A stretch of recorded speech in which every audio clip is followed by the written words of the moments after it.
Assalamualaikum warahmatullahi wabarakatuh. Pada yang terhormat Bapak Kepala Sekolah SMA Negeri Tongseng 1 Atap, Bapak Muksimin SAG MPDI, yang saya hormati Bapak Ibu Guru beserta staf Tata Usaha SMA Negeri Tongseng 1 Atap. Puji syukur senantiasa kita panjatkan kehadiran Allah Subhanahu wa Ta'ala atas limpahan rahmat bisa berkumpul dalam rangka acara diseminasi budaya positif oleh Pak Faisal Hamid SPD CGP Angkatan 10. Berikut susunan acara: yang pertama pembukaan, yang kedua menyanyikan lagu Indonesia Raya, yang ketiga sambutan, yang keempat diseminasi, yang kelima tanya jawab, dan yang terakhir penutup. Bapak Ibu, acara yang pertama pembukaan. Marilah kita buka acara ini dengan bersama-sama membaca bacaan basmalah. Terima kasih. Berikutnya menyanyikan lagu Indonesia Raya. Bapak Ibu dimohon untuk berdiri.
Duduk kembali. Terima kasih. Acara selanjutnya sambutan oleh Bapak Kepala Sekolah kepada Bapak Muksimin SAG. Kami persilakan.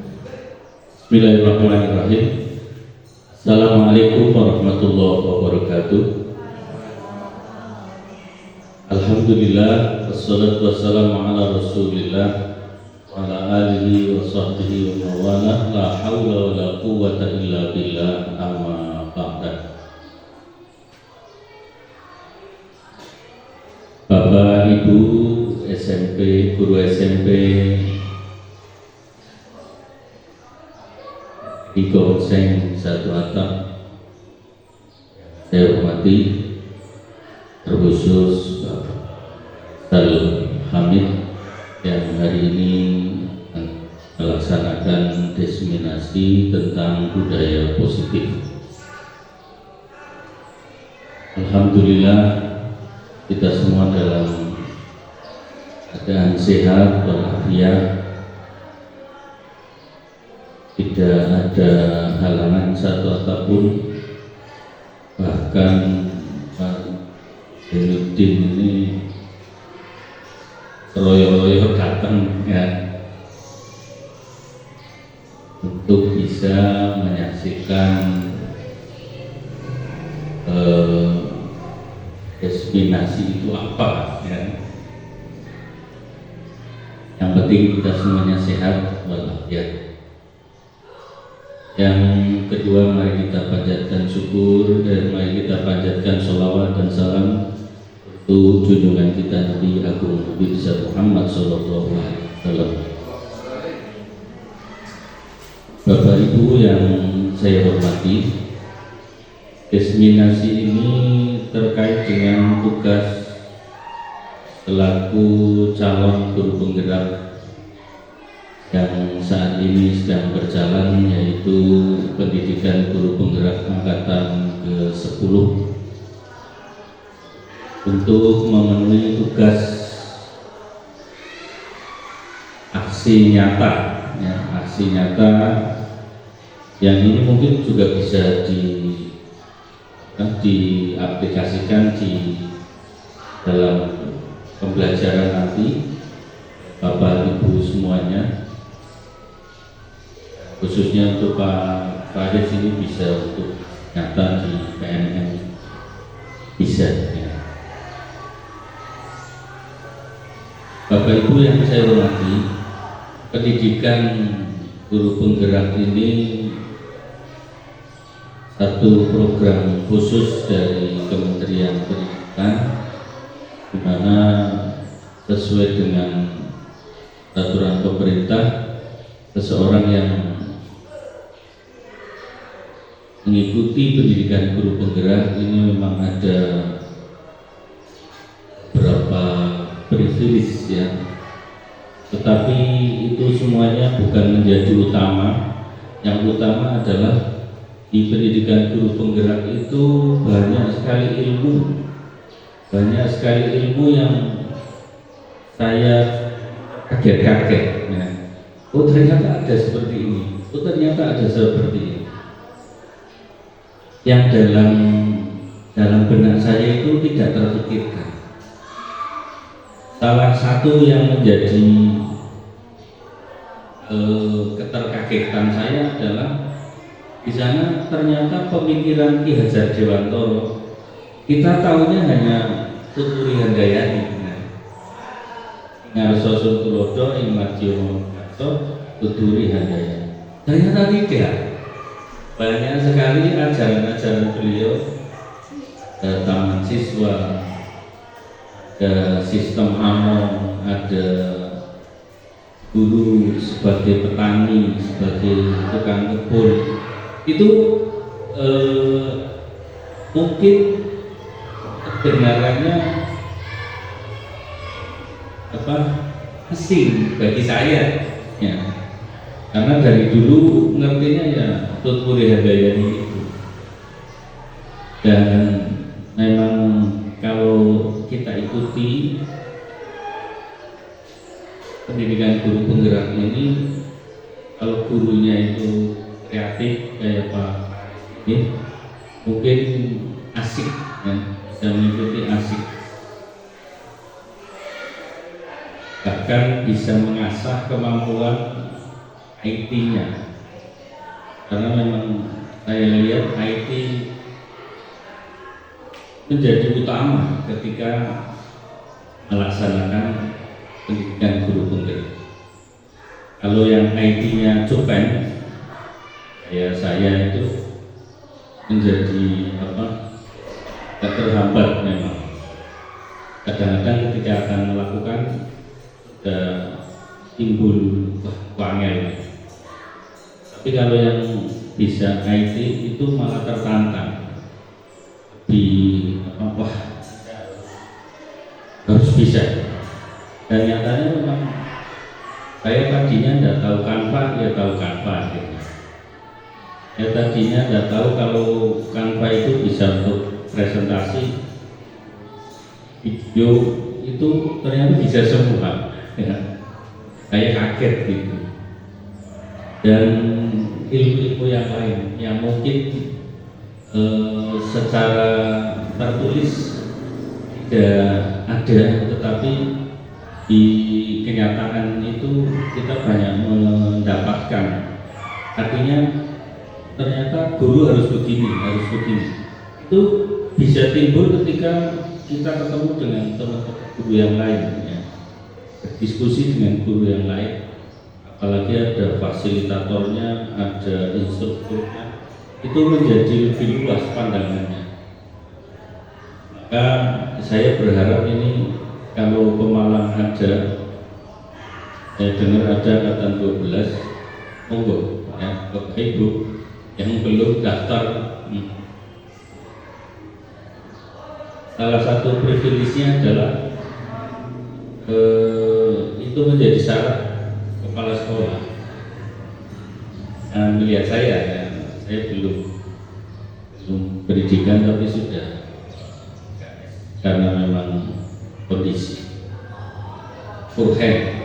Tapi kalau ini yang pendidikan betul, nanti justru ketika jadi kepala sekolah saya membayangkan itu lebih siap, jauh lebih siap, lebih pede, lebih visioner ya. Karena memang di sana juga tentang visi dan misi sampaikan. Saya kira itu Bapak Ibu, mudah-mudahan apa yang ini adalah modul 1.4. Jadi di modul 1 itu ada 4, ada titik 1, titik 2, titik 3, titik 4. Ini Pak Faris akan pegang tentang modul 1.4, yaitu tentang budaya positif. Barangkali nanti ada yang bisa kita terapkan di sekolah ini, monggo. Nanti bisa menjadi bahan diskusi ketika tanya jawab, karena kita keluarga ngomongnya enak nanti. Saya kira itu yang bisa saya sampaikan, kurang lebihnya mohon maaf, dan mari kita dengarkan bersama untuk diseminasi yang dilaksanakan oleh Pak Farisal Hamid. Demikian dari saya, kurang lebihnya mohon maaf. Assalamualaikum warahmatullahi wabarakatuh. Terima kasih kepada Bapak Muhsin BMPDI atas sambutannya. Berikutnya acara yang paling utama dari kegiatan ini adalah diseminasi budaya positif oleh Bapak Farisal Hamid SPD. Kepada Bapak Farisal Hamid SPD dipersilakan. Baik, terima kasih Ibu yang sudah memberikan waktunya. Bismillahirrahmanirrahim. Assalamualaikum warahmatullahi wabarakatuh. Yang terhormat Bapak Muhsin SAG MPD selaku Kepala Sekolah SMP Negeri Gangseng 1 Atap, yang kami hormati Bapak Ibu guru beserta staf karyawan SMP Negeri Gangseng 1 Atap. Puji syukur kehadirat Allah Subhanahu wa taala, marilah kita limpahkan atas segala kenikmatan yang telah beliau berikan. Syukur alhamdulillahirabbil alamin, kita masih diberi kesempatan untuk bisa belajar bareng, berdiskusi bareng. Salawat serta salam semoga selalu tercurah kepada junjungan kita Nabi Muhammad sallallahu alaihi wasallam beserta para keluarganya, para sahabatnya, para pengikutnya hingga yaumil akhir kelak. Semoga kita mendapatkan syafaatnya, amin amin ya rabbal alamin. Sebelumnya mungkin teman-teman di sini masih bingung ya, diseminasi itu apa sih?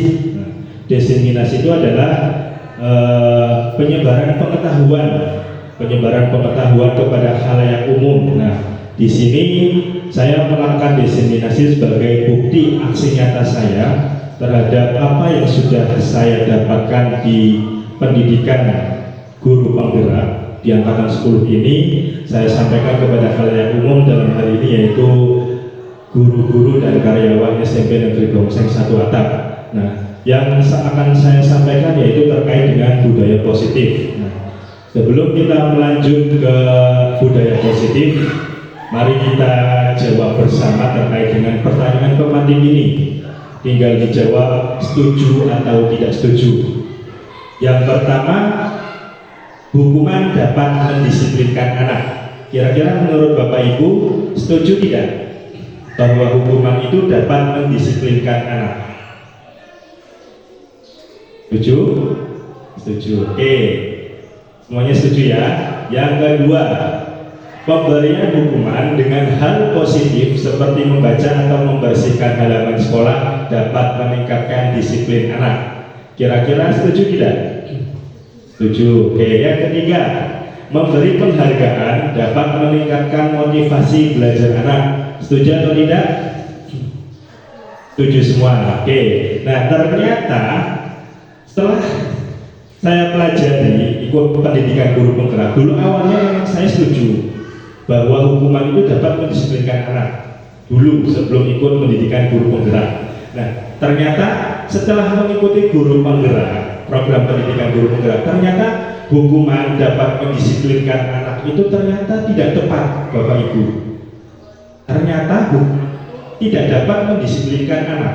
Nah, yang kedua, pemberian hukuman dengan hal positif seperti membaca atau membersihkan halaman sekolah dapat meningkatkan disiplin anak juga tidak tepat alias tidak setuju setelah mempelajari pendidikan guru penggerak. Dan yang ketiga, memberikan penghargaan dapat meningkatkan motivasi belajar anak juga tidak tepat.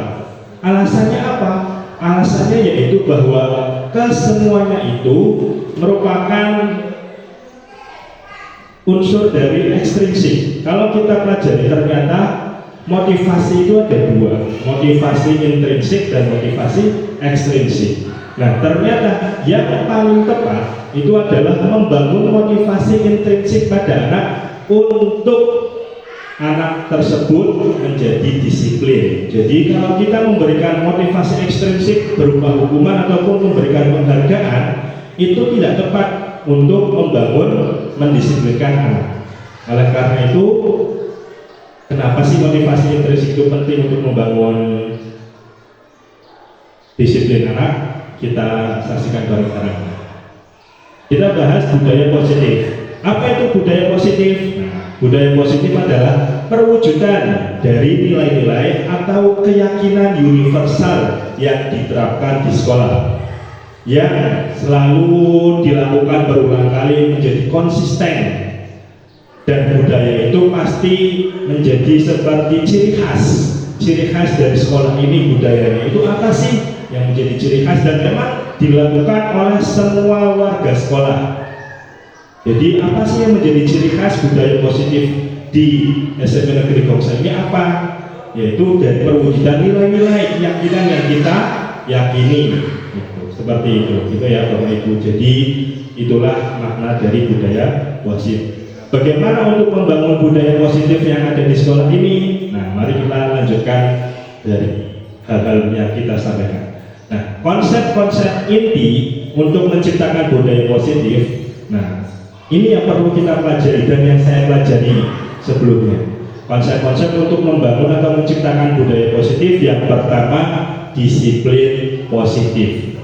Yang kedua, motivasi dan perilaku manusia. Yang ketiga, keyakinan kelas atau nanti bisa dikembangkan menjadi keyakinan sekolah.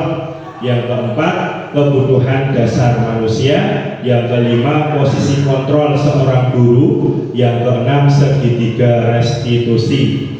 Nah, disiplin positif ini terkait dengan motivasi dan perilaku manusia yang tadi disampaikan di awal, bahwa motivasi itu berasal dari diri sendiri. Nah, keyakinan kelas nanti menjadi sebuah kesepakatan atau sesuatu nilai yang diyakini oleh semua siswa atau warga kelas dan juga dikembangkan ke warga sekolah. Nah, kebutuhan dasar manusia ini yang ternyata nanti menjadi sebab kenapa sih siswa itu menjadi misalnya nakal dan sebagainya. Ternyata kalau siswa nakal itu mungkin ada kebutuhan dasar manusia yang belum terpenuhi. Nah, posisi kontrol seorang guru nanti di mana ada 5 posisi kontrol akan dijelaskan lebih lanjut setelah ini. Nah, segitiga restitusi. Nah, restitusi itu apa sih? Restitusi itu adalah sebuah pendekatan agar siswa mau melakukan perbaikan diri dan membangkitkan motivasi intrinsiknya, bukan dengan hukuman ataupun dengan ancaman dan sebagainya, atau dengan tadi memberi hadiah. Nah, sekarang marilah kita coba permainan. Sudah dua-dua ya. Nah, yang berdua ini permainannya gampang.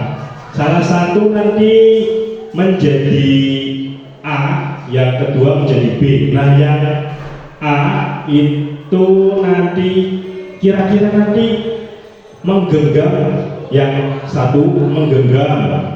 Nah, kalau menggenggam, di dalam genggaman itu ada sesuatu yang sangat penting yang tidak boleh diketahui oleh orang lain, yang tidak boleh dibuka.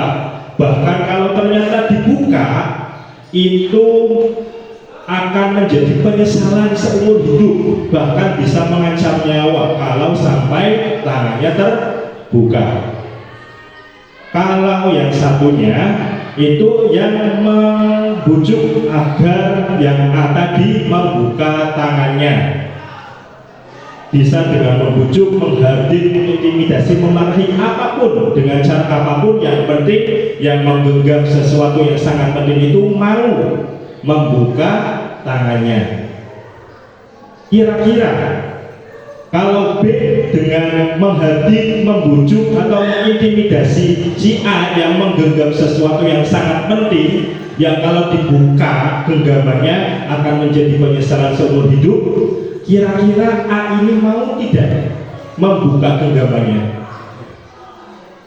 Tidak ya, meskipun dengan membujuk, menghardik, bahkan memarahi, mengintimidasi, kira-kira mau tidak membuka genggaman tangannya? Tidak ya. Nah, oleh karena itu ternyata inilah yang menjadi paradigma teori kontrol menurut Dr. William Glasser. Nah, ternyata yang menjadi kontrol itu adalah diri sendiri, bukan dari orang lain. Nah, ternyata inilah yang pertama, ilusi guru mengontrol murid. Ternyata guru mengontrol murid itu adalah hanya sebuah ilusi, bukan sebuah kenyataannya. Ternyata yang mengontrol murid itu adalah diri mereka sendiri. Oleh karena itu tugas kita yaitu membangun atau membangkitkan motivasi intrinsik yang ada pada diri sendiri. Karena guru mengontrol murid itu ternyata menurut Dr. William Glasser hanyalah sebuah ilusi. Selanjutnya, bahwa kritik dan membuat orang merasa bersalah dapat menguatkan karakter itu juga merupakan ilusi. Jadi bahwa kritik juga membuat orang merasa bersalah itu tidak bisa menguatkan karakter. Kalau kita sebagai guru memberikan kritik atau membuat siswa merasa bersalah, ternyata itu hanya ilusi, bukan sebuah kenyataannya. Karena yang dapat menguatkan karakter itu ya diri sendiri, seperti yang permainan yang menggenggam, bahwa mau dibuat apapun, dimarahi, dikritik, si anak yang menggenggam ini tidak akan membuka tangannya, karena mereka merasa yang dalam genggamannya ini sangat penting. Nah, selanjutnya, semua penguatan positif efektif, ya, bahwa penguatan positif itu efektif itu ternyata hanyalah sebuah ilusi. Dan ilusi bahwa orang dewasa memiliki hak untuk memaksa. Jadi orang dewasa itu sebenarnya bukan memiliki hak untuk memaksa, tetapi orang dewasa kita sebagai guru itu hanyalah membimbing atau menuntun, ya, bukan memiliki hak untuk memaksa. Itu hanyalah sebuah ilusi belaka. Nah, selanjutnya kita masuk ke perubahan paradigma stimulus respon atau teori kontrol atau teori pilihan. Nah, siapa sih sesungguhnya yang memiliki kontrol? Stimulus responnya yang pertama, kita mencoba mengubah orang agar berpandangan sama dengan kita.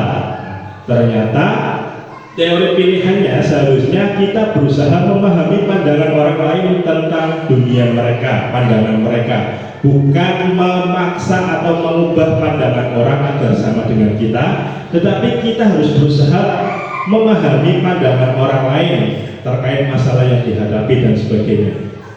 Nah, selanjutnya, perilaku buruk dilihat sebagai suatu kesalahan. Nah, teori kontrol atau pilihannya bahwa ternyata semua perilaku memiliki tujuan. Bahkan perilaku buruk pun kalau ditelusuri pasti memiliki tujuan. Sebenarnya pengen apa sih? Kita ubah dari yang tadi perilaku buruk itu sebagai suatu kesalahan, kita ubah pandangan kita bahwa ternyata paradigmanya itu semua perilaku memiliki tujuan. Stimulus respon ya sebelumnya kita mungkin berpandangan bahwa orang lain bisa mengontrol saya. Nah, tetapi ternyata paradigma tersebut kurang tepat. Yang tepat adalah hanya diri kita sendiri yang bisa mengontrol diri kita sendiri, bukan orang lain. Selanjutnya, stimulus respon, saya tak mengontrol orang lain. Kenyataannya bahwa kita tidak bisa mengontrol orang lain, bahkan siswa pun tidak bisa kita kontrol. Kita hanya bisa mengarahkan, menuntut. Selanjutnya, pemaksaan ada pada saat rujukan gagal. Ternyata bukan pemaksaan, yang paling tepat adalah berkolaborasi dan konsensus menciptakan pilihan-pilihan baru. Selanjutnya, berpikir menang kalah. Kalau kita sama murid, saya menang, merasa guru menang, murid harus kalah. Maka paradigma itu kita geser menjadi model berpikirnya kita menang, siswa juga menang. Tidak ada yang namanya menang kalah, yang ada hanya menang dan menang atau win-win solution. Jelas ya? Oke, nah selanjutnya disiplin positif. Disiplin positif yang pertama tadi dari untuk membentuk budaya positif, yang pertama terkait budaya disiplin positif. Disiplin positif merupakan salah satu cara penerapan disiplin yang bertujuan untuk menumbuhkan kesadaran serta memperdayakan anak untuk melakukan sesuatu tanpa sogokan, ancaman maupun hukuman. Inilah pentingnya disiplin positif untuk membangun budaya positif. Jadi disiplin positif itu menerapkan disiplin, tetapi caranya bukan melalui sogokan, ancaman maupun hukuman, tetapi menumbuhkan kesadaran. Nah, jadi menumbuhkan kesadaran anak bahwa kenapa sih kita harus misalnya datang tepat waktu, kenapa sih kita harus membuang sampah pada tempatnya dan sebagainya. Itu bukan semata-mata dengan misalnya ancaman, kalau datang terlambat maka akan dihukum. Tidak seperti itu kalau disiplin positif. Disiplin positif itu kita menumbuhkan kesadaran kepada siswa serta memperdayakan anak. Jadi untuk melakukan sesuatu yang positif itu bukan dengan sogokan, ancaman ataupun hukuman, tetapi dengan menumbuhkan kesadaran. Nah, selanjutnya kita masuk ke nilai-nilai kebajikan universal. Jadi untuk menciptakan disiplin positif kita harus mengetahui nilai-nilai kebajikan universal. Kira-kira kebajikan universal yang semuanya itu mengakui bahwa itu baik, itu kebajikan. Nah, nilai-nilai kebajikan adalah sifat-sifat positif manusia yang merupakan tujuan mulia yang ingin dicapai setiap individu. Nilai-nilai tersebut bersifat universal dan lintas bahasa, suku, bangsa, agama maupun latar belakang. Jadi semua manusia di dunia ini sepakat bahwa misalnya bergotong royong itu merupakan nilai kebajikan yang universal. Semua manusia pasti sepakat bahwa bergotong royong itu merupakan kebajikan. Itu yang dimaksud nilai-nilai universal. Menurut Dr. William Glasser pada teori kontrol, setiap perilaku atau perubahan memiliki suatu tujuan. Setiap perilaku, baik itu yang positif maupun yang negatif, baik itu kebaikan ataupun kenakalan, pasti memiliki suatu tujuan.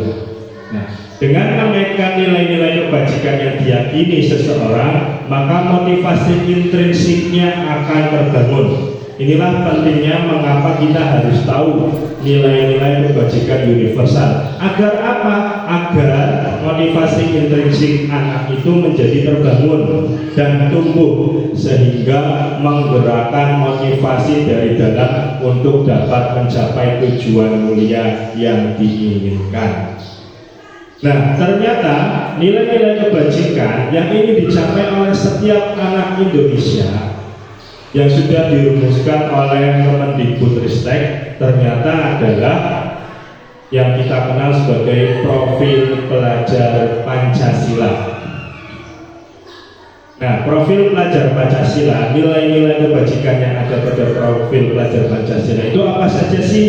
Yang pertama, beriman bertakwa kepada Tuhan Yang Maha Esa dan berakhlak mulia. pasti semua orang sepakat bahwa beriman, bertakwa kepada Tuhan Yang Maha Esa dan berakhlak mulia itu semuanya sepakat bahwa itu merupakan kebajikan. Selanjutnya berkebinekaan global, yang selanjutnya bergotong royong, mandiri, kreatif, dan bernalar kritis. Itulah yang ingin dicapai, tujuan yang ingin dicapai oleh Kemendikbudristek agar semua anak Indonesia, terutama pelajar Indonesia, memiliki nilai-nilai yang ada pada profil pelajar Pancasila. Nah, sedikit terkait dengan video untuk memudahkan anak agar ingat bagaimana sih untuk menghafal apa saja yang harus, nilai-nilai kebajikan apa yang ada pada profil pelajar Pancasila. Berikut videonya. Video ini bisa kita gunakan untuk P5 misalnya, karena P5 terkait dengan proyek profil pelajar Pancasila sebagai misalnya ice breaking dan sebagainya. Monggo bisa diikuti, ada gerakan-gerakannya, ada lagu-lagunya, bisa diikuti atau melihat terlebih dahulu Bapak.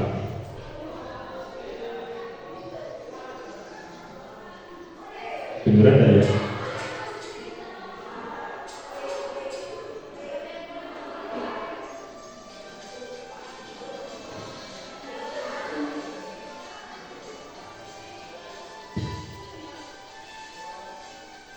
Belajar Pancasila, beriman dan bertakwa pada Tuhan Yang Esa dan berakhlak mulia, kebinekaan global, gotong royong mandiri, kreatif dan bernalar kritis. Belajar Pancasila, beriman dan bertakwa pada Tuhan Yang Esa dan berakhlak mulia, kebinekaan global, gotong royong mandiri, kreatif dan bernalar kritis.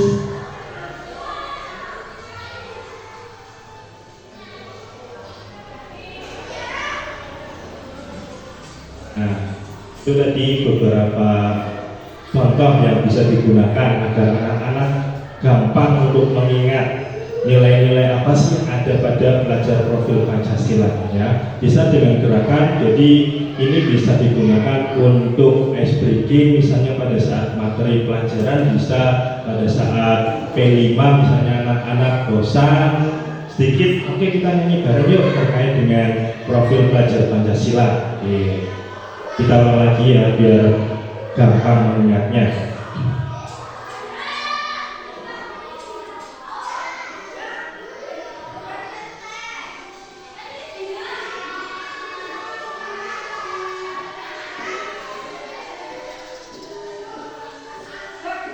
Belajar Pancasila, beriman dan bertakwa pada Tuhan Yang Esa dan berakhlak mulia, kebinekaan global, gotong royong mandiri, kreatif dan bernalar kritis. Belajar Pancasila, beriman dan bertakwa pada Tuhan Yang Esa dan berakhlak mulia, berkebinekaan global, gotong royong mandiri, kreatif dan bernalar kritis. Kalau dinyanyikan seperti itu kan anak-anak gampang ingatnya ya Bu Pak, daripada suruh menghafal berkebinekaan global, bernalar kritis, kreatif dan sebagainya. Kalau dinyanyikan sambil anak-anak bergerak bisa menjadi ice breaking seperti itu untuk memecah kejenuhan. Kita lanjutkan.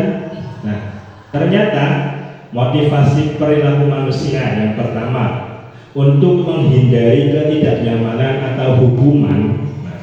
Apa yang akan terjadi apabila saya tidak melakukannya? Ternyata itu merupakan motivasi eksternal. Seperti tadi untuk hukuman, bahwa hukuman ternyata kalau ternyata anak-anak itu untuk menghindari ketidaknyamanan atau hukuman untuk melakukan sesuatu yang menjadi ibaratnya peraturan, ternyata itu merupakan motivasi eksternal. Nah, untuk mendapatkan imbalan dari orang kira-kira apa yang akan saya dapatkan apabila saya melakukannya? Kalau timbul pertanyaan seperti itu juga merupakan motivasi eksternal. Nah, yang paling baik adalah untuk menghargai diri sendiri. Saya akan menjadi orang yang seperti apa bila saya melakukannya? Kalau timbul pertanyaan seperti itu, kira-kira akan jadi orang seperti apa ya bila saya melakukannya? Nah, maka karena dari dalam diri sendiri, maka itu merupakan motivasi internal. Itulah tujuan dari disiplin positif, membangun motivasi internal. Kita lanjutkan dari hukuman, konsekuensi, dan restitusi. Perbedaan antara hukuman, konsekuensi, dan restitusi. Tadi restitusi sudah dijelaskan, dia pendekatan kepada anak untuk melakukan sesuatu, tetapi anak sendiri yang memang melakukan tersebut tanpa adanya paksaan. Nah, untuk lebih jelasnya apa perbedaannya? Nah, kalau hukuman ternyata itu identitas anak, identitas dalam diri anak, membangun motivasi intrinsiknya akan gagal. Makanya di atas di sini disebut identitasnya gagal. Nah, untuk identitas sukses itu untuk membangun disiplin yang positif, ada konsekuensi dan juga restitusi. Tetapi untuk konsekuensi ini masih bersifat netral, belum positif, masih di tengah-tengah. Maka yang paling baik adalah menggunakan restitusi. Nah, hukuman itu sesuatu yang menyakitkan dan harus terjadi. Perbedaannya di situ. Jadi kalau hukuman itu sesuatu yang menyakitkan siswa, dalam hal ini siswanya, siswa dan harus terjadi. Nah, kalau konsekuensi itu sesuatu harus terjadi, harus, karena dia telah melakukan sebabnya ini, maka akibatnya ini. Itu merupakan suatu konsekuensi. Nah, kalau restitusi itu merupakan sebuah pilihan. Kira-kira anak diberi pilihan, kita arahkan, misalnya melakukan sesuatu sebabnya ini, kita dekati, berikan pilihan dan sebagainya. Oh, ternyata anak memilih sendiri dengan kesadaran diri sendiri, ternyata untuk melakukan ini memperbaiki kesalahannya. Nah, kalau hukuman itu tidak nyaman untuk murid atau anak untuk jangka waktu yang panjang, dan anak merasa dendam kalau kita beri hukuman. Nah, kalau konsekuensi, kita beri konsekuensi itu tidak nyaman untuk murid atau anak untuk jangka waktu pendek.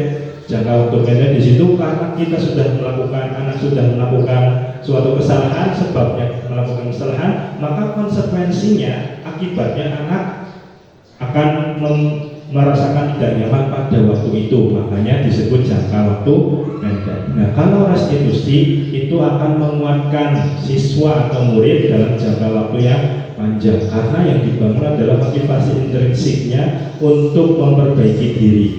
Nah, kalau hukuman itu korban mendapat keadilan, ya, korban mendapat keadilan. Kalau konsekuensi, korban bisa diabaikan. Nah, kalau restitusi, korban mendapatkan gantinya. Ya, misalnya anak bertengkar dengan siswa dan sebagainya, terus bajunya robek, maka kalau hukuman, korban tersebut pasti akan mendapatkan keadilan. Oh, disuruh ini dan sebagainya. Tetapi kalau konsekuensi, korbannya bisa diabaikan. Konsekuensinya apa seperti ini? Nah, kalau restitusi, korbannya akan mendapatkan ganti. Terus, kalau hukuman, murid atau anak akan tersakiti. Kalau konsekuensi, murid atau anak dibuat tidak nyaman. Kalau restitusi, murid atau anak mendapatkan penguatan, karena tujuan restitusi itu adalah menguatkan atau menumbuhkan motivasi yang ada pada diri anak. Selanjutnya, kalau hukuman, perilaku pasif agresif meningkat. Kalau konsekuensi, penguatan hanya bertahan dalam jangka waktu pendek, dan restitusi adalah masalahnya terpecahkan. Selanjutnya, hukuman sistem tidak akan berjalan bila murid tidak takut.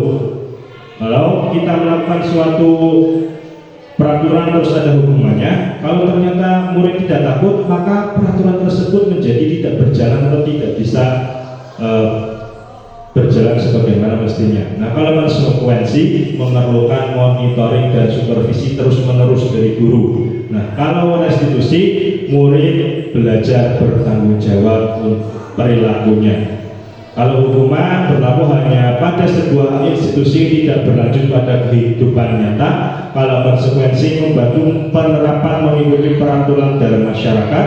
Kalau restitusi fokus pada pemecahan masalah dalam jangka waktu yang panjang.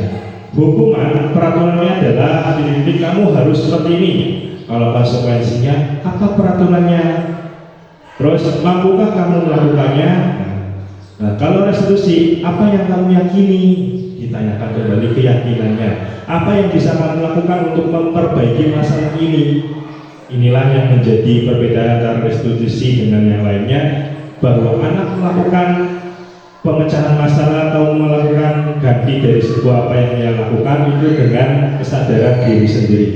Kalau hukuman, murid akan membenci peraturan. Kalau konsekuensi, murid akan menghormati peraturan. Kalau restitusi, murid akan menghormati dirinya dan orang lain. Itulah perbedaan antara hukuman, konsekuensi, dan restitusi. Nah, kalau hukuman, sesuatu yang menyakitkan harus terjadi. Kalau konsekuensi, sesuatu yang harus terjadi. Hukuman membuat anak sakit fisik maupun hati untuk jangka waktu lama. Konsekuensi membuat anak merasa tidak nyaman dalam jangka waktu pendek. Hukuman anak membenci kedisiplinan. Konsekuensi anak menghargai disiplin.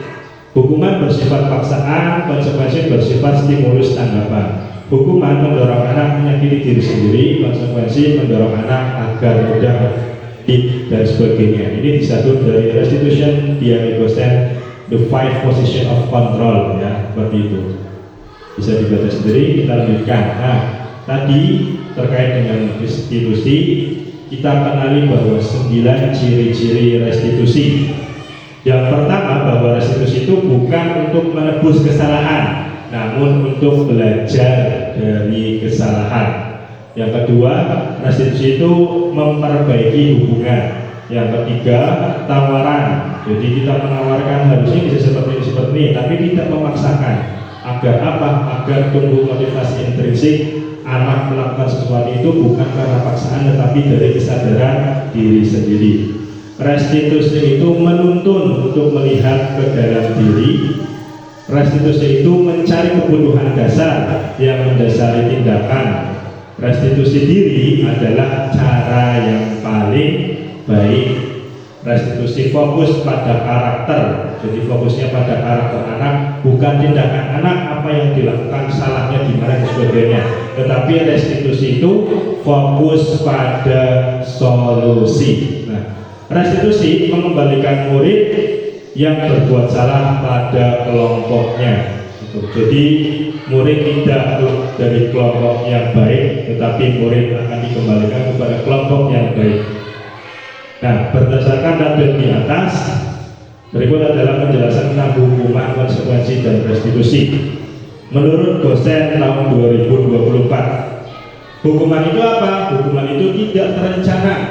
Kadang suatu yang dadakan, misalnya tiba-tiba terlambat dadakan, tidak ada peraturan yang menyebutkan kalau terlambat harus ini, tiba-tiba disuruh karena kamu terlambat lakuin lapangan. Itu merupakan hukuman karena tidak terencana, bersifat satu arah, tidak ada dialog dua arah, dan baik bisa berupa hukuman fisik, psikis, atau kata-kata kasar. Nah, kalau konsekuensi itu bersifat terencana, sudah terencana dengan baik. Bentuk-bentuk konsekuensi dibuat oleh pihak sekolah. Jadi tidak ada keterlibatan dengan murid. Misalnya kalau anak terlambat, konsekuensinya misalnya datang ke BK dan sebagainya. Nah, restitusi adalah proses menciptakan kondisi, karena kita sebagai guru yang menciptakan kondisi bagi murid untuk memperbaiki kesalahan mereka sehingga bisa kembali pada kelompok mereka dengan karakter yang lebih kuat. Nah, kira-kira nih perbedaan hukuman dan konsekuensi kira-kira di sini. Tindakan guru seperti ini, yang pertama, mencatat 100 kali di dalam buku kalimat saya tidak akan terlambat lagi. Itu hukuman atau konsekuensi, Bapak Ibu? Mencatat 100 kali, hukuman atau konsekuensi? hukuman. Oke, hukuman semua ya. Nanti kita lihat di kunci jawabannya di slide selanjutnya. Oke, selanjutnya yang kedua, lari mengelilingi lapangan basket 2 kali karena terlambat hadir di sekolah. Lari mengelilingi basket 2 kali karena terlambat hadir di sekolah. Kira-kira itu hukuman atau konsekuensi Bapak Ibu? Hukuman. Oke, lanjut. Murid diminta untuk push up 15 kali karena menggunakan masker ke sekolah.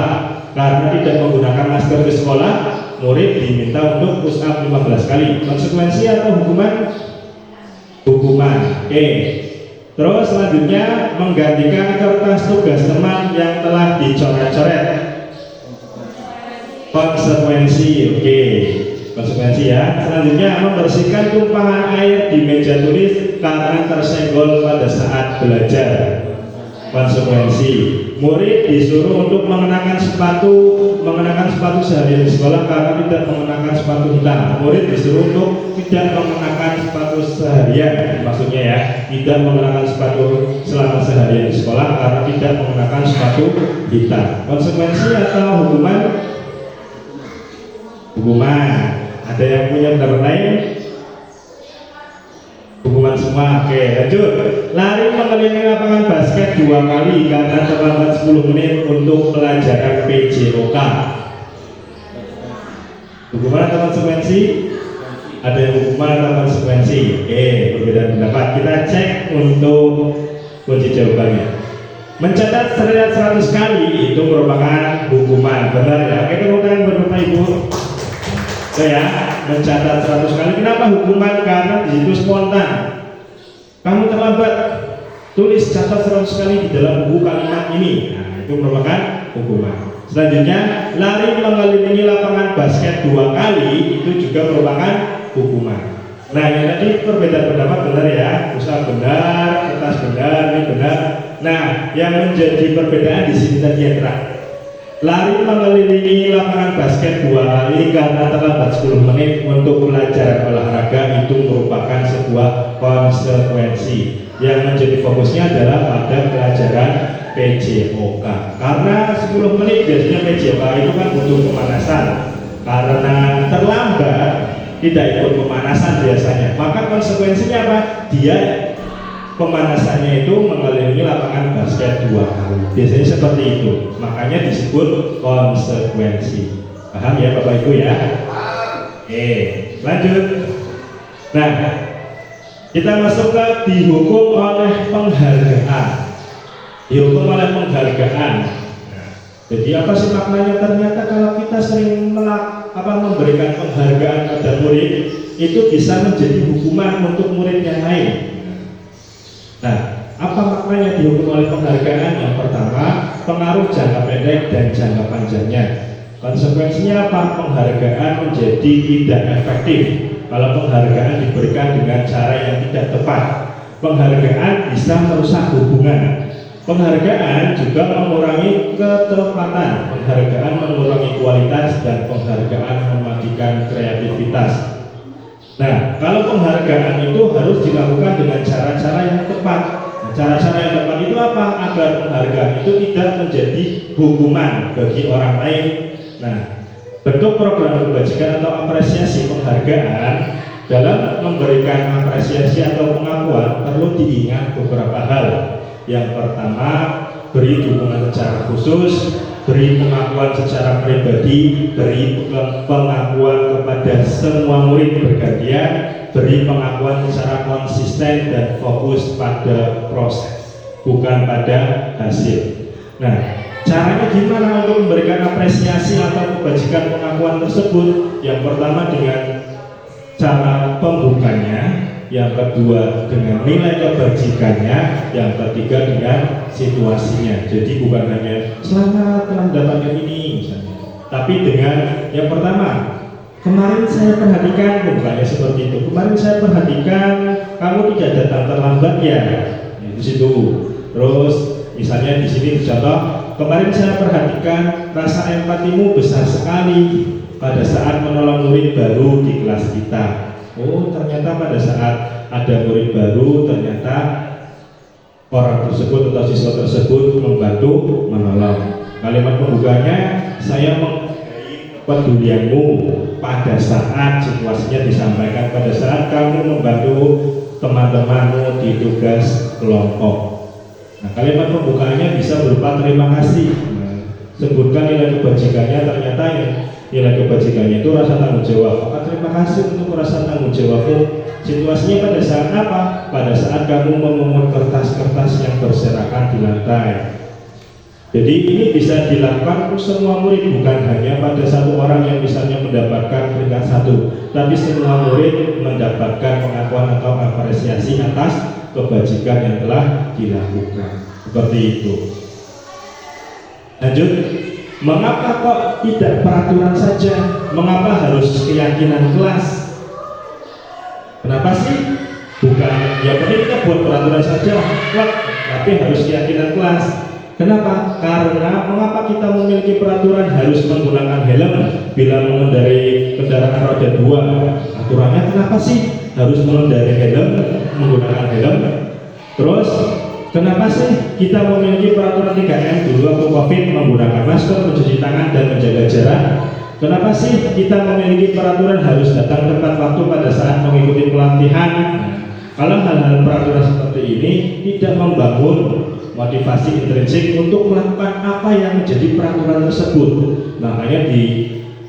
makanya kita tidak melakukan peraturan, tapi kita harus membangun keyakinan kelas. Untuk mendukung motivasi intrinsik, fokusnya di motivasi intrinsik, kembalikan kepada nilai-nilai keyakinan atau lebih menggerakkan seseorang dibanding mengikuti serangkaian peraturan-peraturan. Jadi untuk menggerakkan orang untuk melakukan hal yang kita inginkan, maka kita gunakan keyakinan kelas agar apa yang anak lakukan tersebut merupakan motivasi intrinsiknya, tidak paksaan. Nah, peraturan kelas dan keyakinan kelas. Peraturan biasanya dibuat oleh guru. Benar kan Bapak Ibu? Peraturan dibuat oleh guru bersifat satu arah. Keyakinan kelas dibuat berdasarkan kesepakatan antar guru dan siswa dan bersifat universal. Jadi kalau peraturan hanya satu arah, kalau keyakinan dibuat bareng-bareng, ada keterlibatan antara siswa. Nah, bagaimana sih cara membentuk keyakinan kelas? Dalam hal ini bisa dikembangkan ke keyakinan sekolah. Yang pertama, mempersilakan semua warga sekolah atau siswa untuk mencurahkan ide tentang peraturan yang akan disepakati. Jadi dimulai dari peraturan-peraturan apa saja, kira-kira harus bagaimana dan sebagainya. Nah, selanjutnya kita catat semua aturan-aturan yang ingin disepakati oleh semua siswa. Disepakati, terus dicatat semua masukannya. Terus selanjutnya mengganti kalimat negatif menjadi positif. Nah, misalnya dilarang terlambat, kan kalimat negatif diganti menjadi datang tepat waktu, di kalimat positif. Nah, setelah diganti menjadi kalimat positif dari semua peraturan-peraturan yang bersifat kalimat negatif, selanjutnya tinjau kembali pendapat yang terkumpul dan susun menjadi keyakinan kelas atau sekolah. Setelah peraturannya dicatat, dibuat kalimat positif semuanya. Oh, ternyata ini kenapa sih? Kenapa harus misalnya datang tepat waktu? Nilai apa yang diyakini harus datang tepat waktu? Setelah itu, setelah mengumpulkan keyakinan yang ada, biasanya peraturan-peraturan, misalnya 2 peraturan ternyata memiliki keyakinan yang sama, keyakinan kelas atau nilai-nilai universal yang sama. Selanjutnya meninjau dan menyetujui, selanjutnya keyakinan kelas bisa ditempel di dinding kelas. Nah, kita masuk ke lingkaran tersebut. Apa maknanya dari sini? Nah, ternyata keyakinan kelas itu dimulai dari peraturan kelas.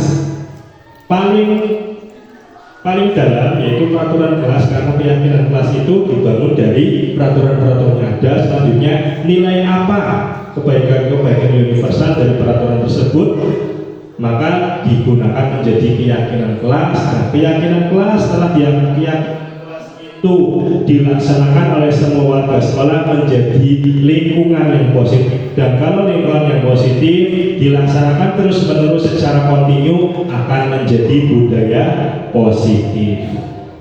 Selanjutnya, peraturan selalu kembalikan buku ke tempatnya.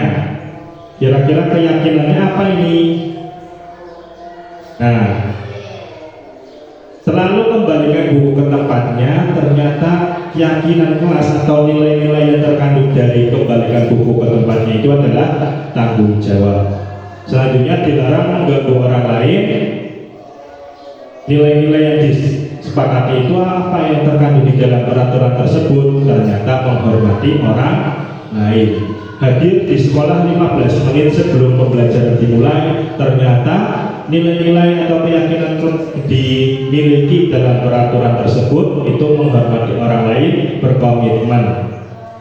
Dilarang melakukan kekerasan itu karena nilai-nilai keyakinan kelasnya itu keselamatan dan juga menghormati orang lain. Selanjutnya, dilarang menggunakan narkoba.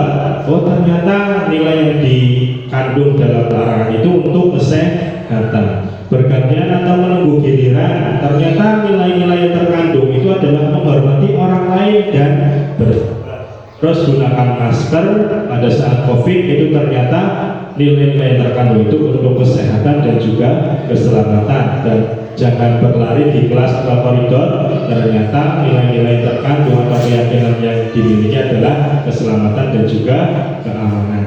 Kita masuk ke 5 posisi kontrol, Bapak Ibu. 5 posisi kontrol dalam kita sebagai guru, yaitu ada penghukum yang paling rendah. Penghukum membuat orang merasa bersalah, ini menghindari hukuman. Yang terjadi adalah motivasi eksternal, itu menghindari hukuman.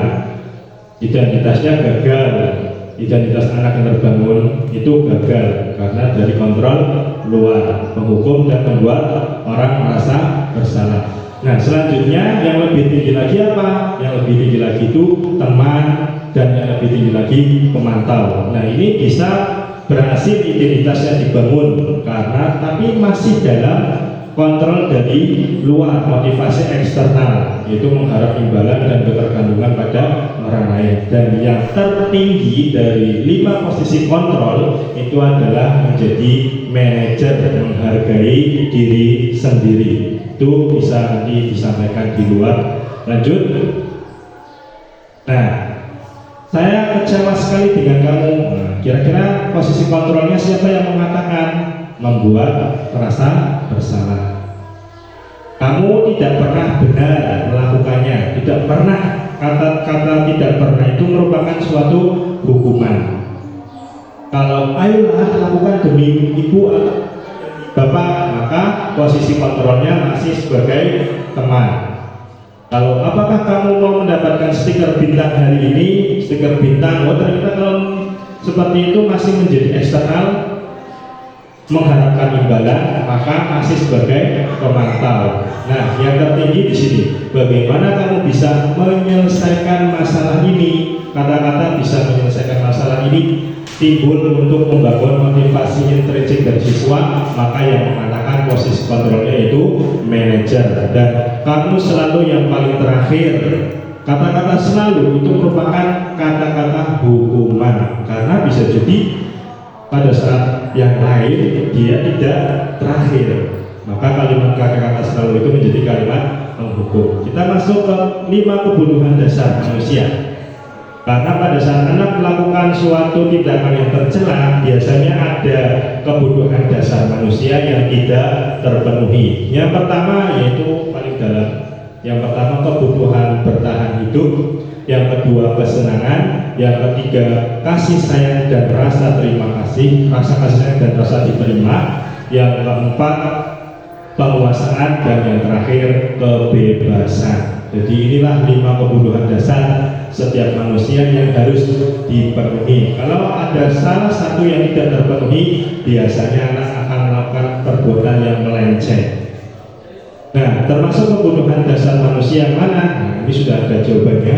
Aku senang main kejar-kejaran dengan ibu guru karena seru. Oh, seru. Maka maka kebutuhan dasarnya kesenangan.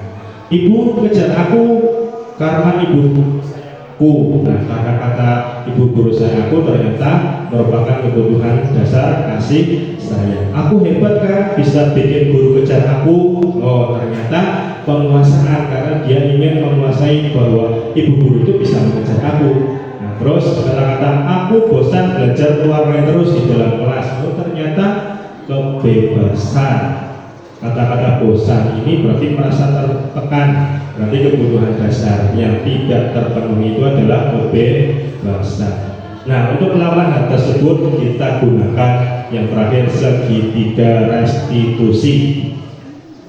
Segitiga restitusi yang paling dasar ada 3, makanya disebut segitiga restitusi. Ada 3 langkah. Yang pertama, menstabilkan identitas. Yang pertama, kita gunakan stabilkan identitas anak dulu, bahwa setiap orang pasti pernah melakukan kesalahan.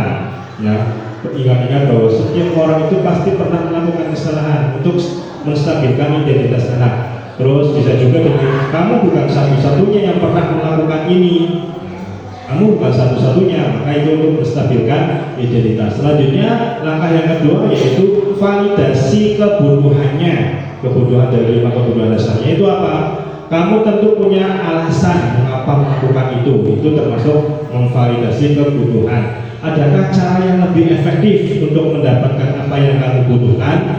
Ini untuk validasi kebutuhan. Nah, langkah yang terakhir yaitu menanyakan keyakinan.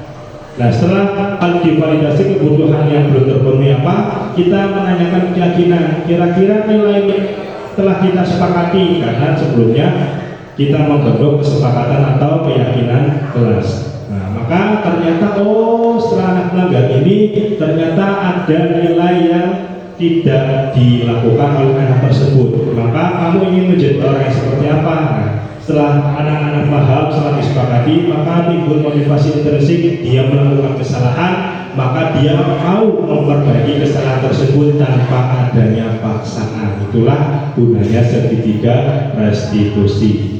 Nah, ini contoh demonstrasi kontekstualnya. Ini yang menjadi tugas saya di segitiga restitusi.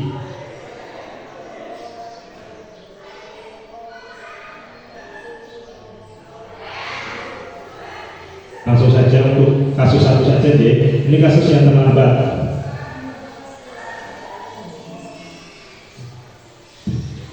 Nah, ini pada saat terlambat tidak langsung dihukum, karena kita akan melakukan restitusi, tetapi tidak dibiarkan, tidak dilupakan begitu saja. Kita memanggil siswa ke dalam ruangan, tidak langsung menghukum di depan siswa-siswa yang lain.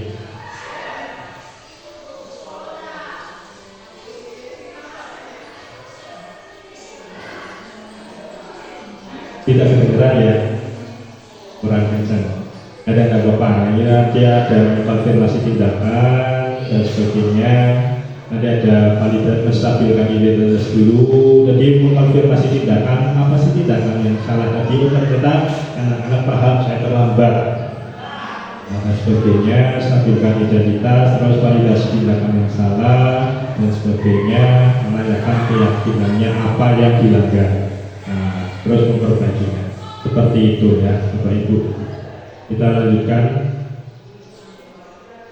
Nah, ini untuk menstabilkan identitas itu tujuannya untuk apa sih? Untuk membuat anak yang merasa gagal karena berbuat salah menjadi positif terhadap dirinya. Ada anak yang baru sekali melakukan kesalahan, maka dirinya merasa gagal saya. Maka menstabilkan identitas itu gunanya untuk memberikan berbuat positif menjadi salah satu berbuat salah menjadi positif terhadap dirinya. Anak-anak tidak merasa gagal, tetapi bahwa dia masih bisa memperbaiki dirinya.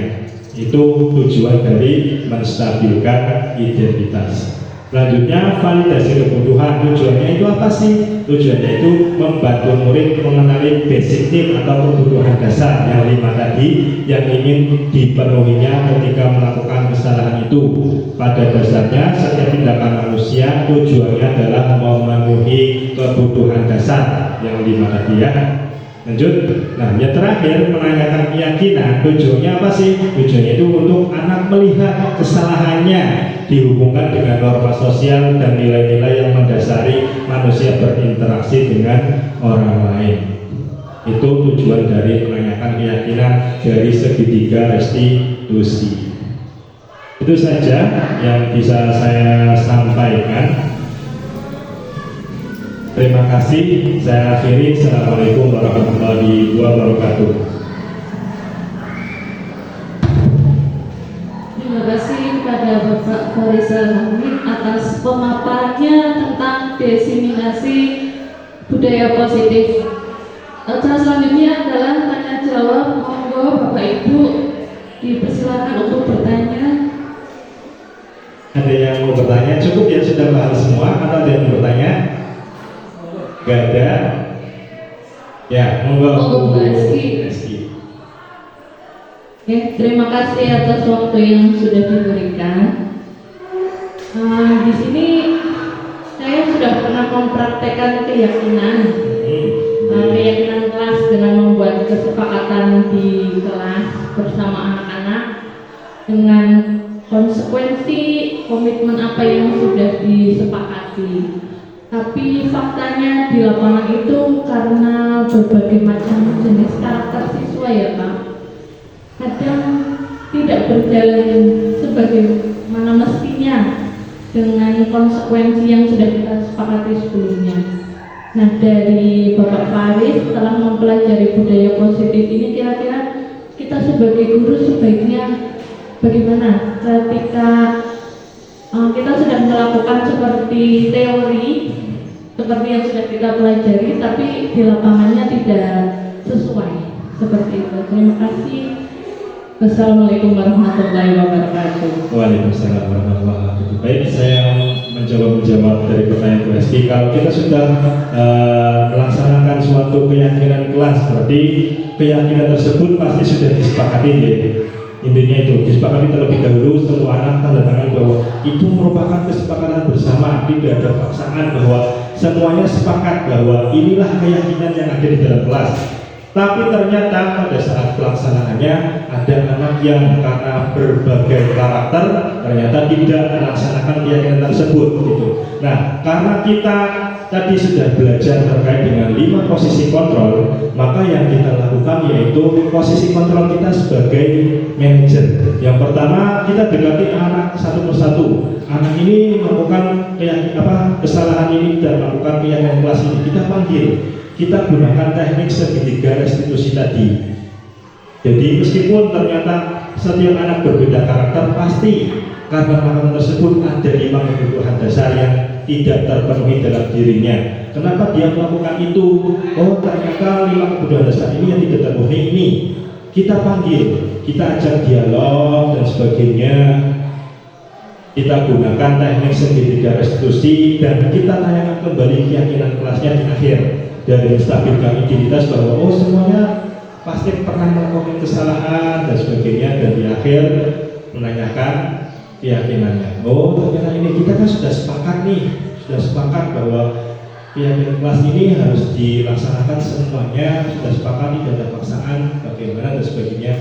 Kamu tidak melaksanakan kesepakatan kelas, maka harus bagaimana? Yang timbulnya itu memperbaiki motivasi intrinsik anak gitu. Seperti itu. Jadi kita tidak boleh merasa capek misalnya, karena semua anak itu yang tanggung jawab, semua guru, bukan hanya 1-2 guru misalnya. Oh ini anak melakukan kesalahan maka ini tanggung ke BK, bukan.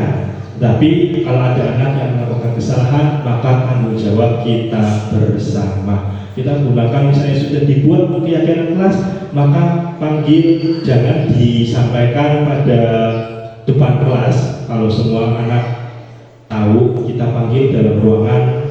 Kalau biasanya yang punya ruangan khusus kan ruangan BK bisa digunakan itu.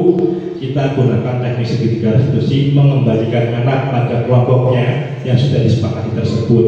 Maka anak setelah dilakukan pendekatan itu akan kembali ke kelompoknya, akan kesadaran dirinya menjadi stabil. Ternyata anak-anak tumbuh motivasi intrinsiknya untuk melakukan apa yang sudah menjadi keyakinan kelas tersebut. Seperti itu Bu Eski, itu ya. Cukup?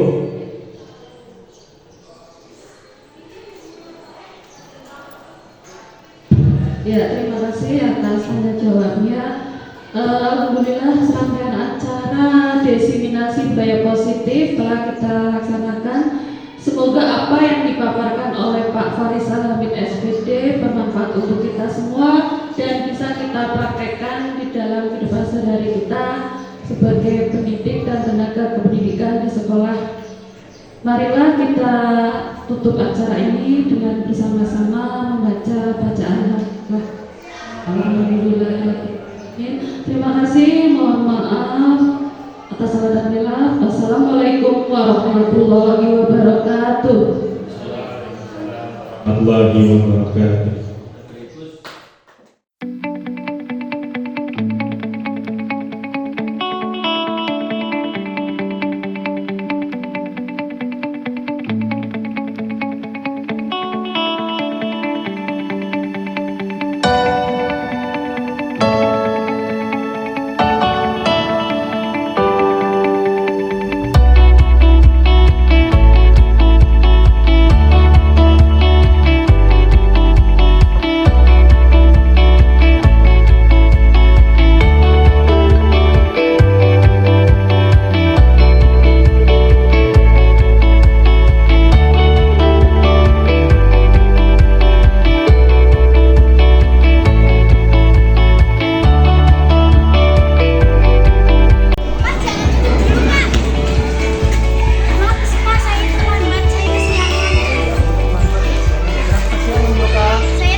Ya, Bapak juga pernah datang terlambat ke sekolah sehingga masuk ke kelas juga terlambat.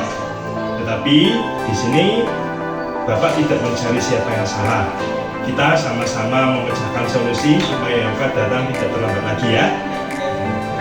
Kira-kira Yoka punya alasan kenapa sih tadi datang terlambat? Karena saya tidurnya malam. Malam, terus bangunnya kesiangan. Malam itu ngapain? Main HP. Oh, mainin HP. Tidur larut malam dan bangun kesiangan ya. Apakah datang terlambat itu menurut Yoka sudah memenuhi kesepakatan kelas? Belum ya. Terus masih ingat tidak kesepakatan kelas kita? Masih. Oke. Kemudian tanggung jawab saling menghargai. Pintar. Ya berarti Yoka masih ingat ya.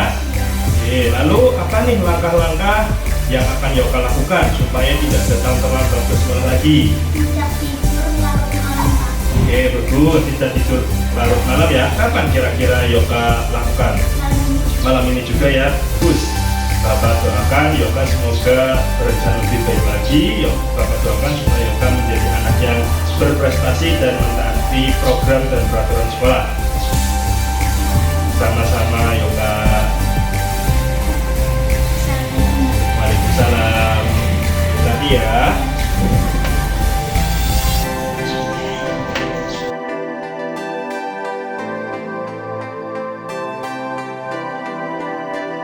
Pak, Tias buang sampah sembarangan, Pak. Siapa Yoka? Tias, Pak. Tias? Istrinya. Oh ya, saya tadi tidak boleh dilakukan seperti itu ya. Iya Pak. Oh, bukan tempat sampah.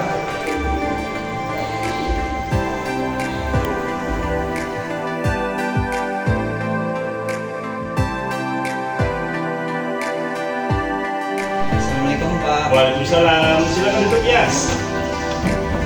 Tias tahu kenapa Bapak panggil ke sini? Tahu Pak, karena saya membuang sampah di depan. Oke, sudah tahu ya. Menurut Tias, buang sampah di dalam kelas itu baik atau tidak? Iya Pak. Oke, benar ya, tidak baik ya. Bapak paham ya, setiap manusia itu pasti pernah melakukan kesalahan. Itu manusiawi ya, Tias ya. Bapak juga pernah membuang sampah sembarangan. Nah, tapi di sini mari kita sama-sama mencari solusi, memecahkan masalah supaya Tias tidak membuang sampah pada kelas, jadi tidak buang sampah sembarangan. Kenapa Tias buang sampah di dalam kelas? Karena saya malas Pak, malas untuk membuang sampah. Oh, malas ya. Seharusnya jangan malas ya Tias ya, buang sampah pada tempatnya. Apakah menurut Tias itu sudah memenuhi keyakinan kelas yang kita sepakati? Belum Pak, Kenapa Tias? karena saya membuang sampah di depan tempatnya dan melanggar peraturan kelas. Oke, melanggar peraturan kelas ya, benar sekali. Berarti Tias masih ingat. Keyakinan kelas apa sih yang telah Tias langgar? Menjaga kebersihan kelas dan saling menghormati. Oke, menjaga kebersihan kelas dan saling menghormati ya, itu udah benar. Berarti Tias masih ingat ya. Iya Pak. Lalu sekarang nih Tias, setelah kejadian tadi, apa kira-kira yang akan Tias lakukan untuk besok-besoknya waktu di kelas? Saya jadi tidak akan membuang sampah sembarangan. Pak, Terus berarti saya minta maaf karena kesalahan saya sudah telah membuang sampah sembarangan. Oke, berarti nanti jangan buang sampah sembarangan lagi ya. Oke, Tias sudah berjanji akan membuang sampah pada tempatnya. Oke Tias, Tias sudah berencana untuk bisa lebih baik lagi. Bapak doakan supaya Tias menjadi anak yang berprestasi. Amin Pak, terima kasih Pak. Oke, sekarang kamu boleh keluar dari ruang saya. Ya Pak. Terima kasih atas teguran Bapak dengan saya. Sama-sama, Saya ya. tidak akan mengulangi kesalahan. Assalamualaikum. Waalaikumsalam.